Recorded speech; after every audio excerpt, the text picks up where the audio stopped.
Mayor تو جماعت اسلامی کا بننا ہے. حکومت کا کام یہ ہے کہ وہ اب جو کچھ بھی ہو کر لیا انہوں نے کر لیا, اب وہ بالکل اس راستے پر آئیں کہ جس پہ ہمارا مینڈیٹ بھی تسلیم کریں اور رکاوٹ بھی نہ ڈالیں اور ہمارا جائز جو نتیجہ ہے وہ ہمیں مل جائے. جو آپ لوگوں کے تقریباً مزید کو 7 سے 8 سیٹیں ہیں, اس کے حوالے سے کیا اپڈیٹس ہیں سر؟ اس پہ ہو رہا ہے فیصلہ؟ الیکشن کمیشن کچھ اب سوچ رہا ہے, کیا ہو رہا ہے سر؟ الیکشن کمیشن سے بھی ہماری پوری بات ہوئی ہے اور انہوں نے کہا ہے کہ جو بھی نتیجہ ہوگا ہم اس کو تسلیم بھی کریں گے اور ہم جاری بھی کریں گے, لیکن ڈیلے بہت ہو رہا ہے. تقریباً 2 دن لگا دیے ہیں اور یہ ڈیلے ہو رہا ہے. آج ہم نے ہائر اتھارٹی سے بھی بات کی, الیکشن کمیشن کے صوبائی اتھارٹی سے بھی بات کی ہے اور جو بھی لوگ اس کو ڈیل کر رہے ہیں. مسئلہ یہ ہے کہ آر او اور ڈی آر اوز کے اوپر جو پریشر ہے اور وہ پریشر ظاہر ہے کہ سندھ حکومت کا اور پیپلز پارٹی کا ہے, اور اس پریشر کو لے کر یا ان سے ساتھ مل کر جو ہے وہ اس نتیجے کو روکے ہوئے ہیں. ہماری ان سے بہت سادہ سی ڈیمانڈ ہے کہ آپ ہمارا یہ نتیجہ جو ہے وہ پورا جو ہمارا جائز نتیجہ ہے وہ دے دیجئے, اور پھر ظاہر ہے اس کے بعد جو ہے کوئی بات چیت ہو سکتی ہے. اب وزیر اعلیٰ صاحب کا فون آیا اور انہوں نے مجھ سے کہا کہ کیا تحفظات ہیں. میں نے ان کو یہ والے تحفظات بتا دیے. انہوں نے کہا اچھا ٹھیک ہے, ہم اس پہ بات کرتے ہیں, ہم اس کو دیکھ لیتے ہیں, جو بھی چیز ہوگی انشاءاللہ ہم اس کو دور کر دیں گے.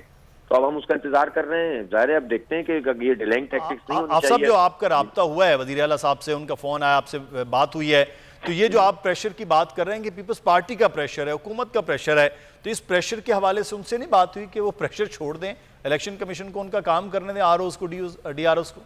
ہم نے تو یہی بات کہی ہے, ہم نے تو یہی بات کی. ظاہر ہے انہوں نے کہا ایسا نہیں ہے, ان کو یہی کہنا چاہیے.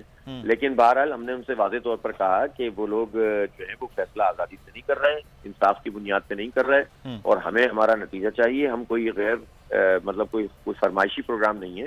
اصل بات یہ ہے کہ جو لوگوں کا مینڈیٹ ہے اس پہ تو ہم وہ نہیں کرنے دیں گے نا کسی کو قبضہ. تو اس پر انہوں نے کہا ٹھیک ہے ہم بات کرتے ہیں, اس کو آگے بڑھاتے ہیں, اب جائز بات جو ہے وہ پوری کی جائے گی.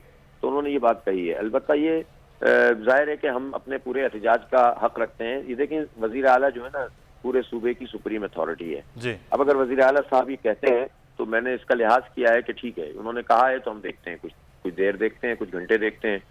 مسئلہ کچھ نہیں ہے, فارم 11 کا ٹوٹل کرنا ہے اور دینا ہے, تو اس میں تو کوئی راکٹ سائنس نہیں ہے.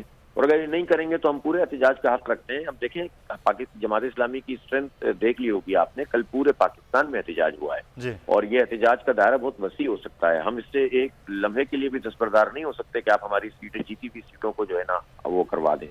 پھر دوسری ٹیکٹکس یہ استعمال کی کہ جب یہاں سے سیٹیں کم ہونے کا چانس ہوتا ہے تو پھر یہ دوسری جگہوں پہ حلقے کھول کر اور کھلے ہوئے بیگز کے ساتھ آ کر اور بغیر فارم 12 کے جو ہے وہ گنتی شروع کروا دیتے ہیں اور اپنے لوگوں کو لا کر جمع کر دیتے ہیں. اب اتنی بڑی جو ہے نا حکومت کی جو طاقت کا غلط استعمال ہے نا وہ پیپلز پارٹی کو اب نہیں کرنا چاہیے. آپ جو جیت گئے ہیں سارے اختلافات کے باوجود, حلقہ بندیوں پہ ریزرویشن, سب کچھ کے باوجود ہم الیکشن کو کروانا چاہتے تھے, اس لیے الیکشن کروائے. اور وقت نے ثابت کر دیا کہ جماعت اسلامی شہر کی سب سے بڑی پارٹی بنی. ساری پارٹیوں کے ووٹ جمع کر لینا تو جماعت اسلامی کے ووٹ ڈبل ہیں اگر آپ جو ہے نا سمجھیں گے. تو اس وقت جو سچویشن کراچی میں ہے تو مطلب ہم بہت بڑے پیمانے پر آگے بڑھ کر الیکشن میں کامیاب ہوئے ہیں.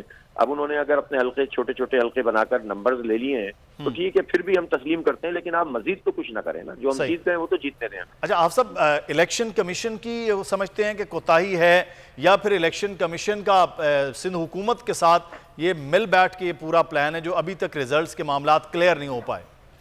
دیکھیں الیکشن کمیشن کی ہائر اتھارٹی سے میری بات ہوئی ہے, چیف الیکشن کمشنر صاحب بھی اور باقی لوگ بھی اور صوبائی الیکشن کمشنر بھی, وہ سب یہ کہتے ہیں کہ بھئی ہم تو بالکل ہماری طرف سے آرڈرز ہیں کہ یہ کام کیا جائے. لیکن اگر آپ ان کی طرف سے آرڈرز ہیں اور آر او ریزلٹ جاری نہیں کر رہے تو پھر میں پوچھنا چاہتا ہوں نا چیف الیکشن کمشنر صاحب سے کہ آر او کے بارے میں آپ نے کیا فیصلہ کیا؟ آپ کا یہ اختیار ہے, آپ ان کو ڈسمس کر سکتے ہیں. کوئی بیوروکریٹ اس قابل کیسے ہو سکتا ہے کہ وہ الیکشن کمیشن کو چیلنج کر دے؟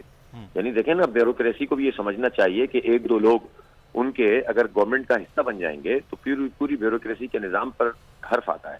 یہ پورا ایک سسٹم ہے, اس سسٹم کو چند لوگ حکومت کی بی ٹیم بن کر اگر یہ کام کریں گے تو پھر ظاہر سی بات ہے کہ لوگ کیسے اس پورے سسٹم کو قبول کریں گے. اس لیے یہ بہت سنجیدہ بات ہے. تمام بڑے بیوروکریٹس کو, چیف سیکرٹری کو اور جو بھی ٹی ایم جی گروپ ہوتا ہے اس کو یہ سمجھنا چاہیے کہ چند لوگ پوری بیوروکریسی کو بدنام کر رہے ہیں, ان کو کنٹرول کریں, اور الیکشن کمیشن کو چاہیے اپنی عملداری قائم کریں. بالکل الیکشن کمیشن کے انڈر ہیں اس وقت تمام بیوروکریٹ جو ہیں وہ R Os D R Os. لیکن ایک سوال سر یہاں پر آپ سے حافظ صاحب, اب پاکستان پیپلز پارٹی نے تو واضح کہہ دیا کہ پی ٹی آئی سے بات نہیں ہوگی. بہرحال وہ اس وقت وہ بھی اور آپ بھی اکثریت میں چل رہے ہیں, تو کیا پاکستان پیپلز پارٹی کری جماعت اسلامی سے مل کر چل سکتے ہیں آگے؟ تو اس بارے میں اب آپ کے کیا پلان ہو رہے ہیں سر پیرالل؟ دیکھیں مل کر چلنے کے یہ طریقے ہوتے ہیں کہ آپ جائز مینڈیٹ پہلے قبضہ کر لیں اور پھر کہیں آئے ہم مل کر چلتے ہیں. تو اس کے لیے تو کچھ جیسچر دینا پڑے گا نا, اس کے لیے تو انہیں جائز مینڈیٹ کو تسلیم کرنا پڑے گا, اور اگر وہ تسلیم نہیں کریں گے تو بات چیت کیسے آگے بڑھے گی. اس لیے میں تو پہلی بات یہی ہے کہ نتیجہ پہلے دیجیے, اس کے بعد بات کیجیے.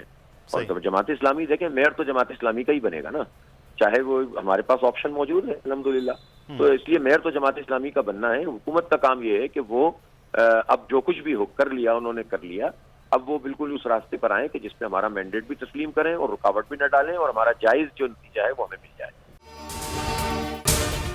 اگر آپ کو یہ ویڈیو پسند آئی ہے تو سبسکرائب کیجئے اور بیل آئیکن کو پریس کیجئے. 2022 بہت سارے تحفے بھی دیکھیں گے پاکستان کی عوام کو.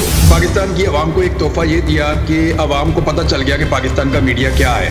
سال 2022 میں سب سے زیادہ دیکھے جانے والا چینل بول نیوز رہا نمبر 1. ہم نے بہت سارے شوز اور ٹرانسکرپشنز کی, پورا سال مسلسل جدوجہد میں نکل گیا کہ یہ ووٹ آف کانفیڈنس کے پیچھے کون لوگ تھے. توڑے ریٹنگ کے سبھی ریکارڈ. سوشل میڈیا پر بھی سب سے زیادہ تیزی سے 2.4 بلین ویوز کا سنگ میل عبور کیا. اینکرز کو بھی عوام میں سب سے زیادہ مقبولیت ملی اور سوشل میڈیا پر بھی بول رہا سب پر بھاری. سبسکرائب کریں اور بیل دبائیں تاکہ کوئی خبر رہ نہ جائے.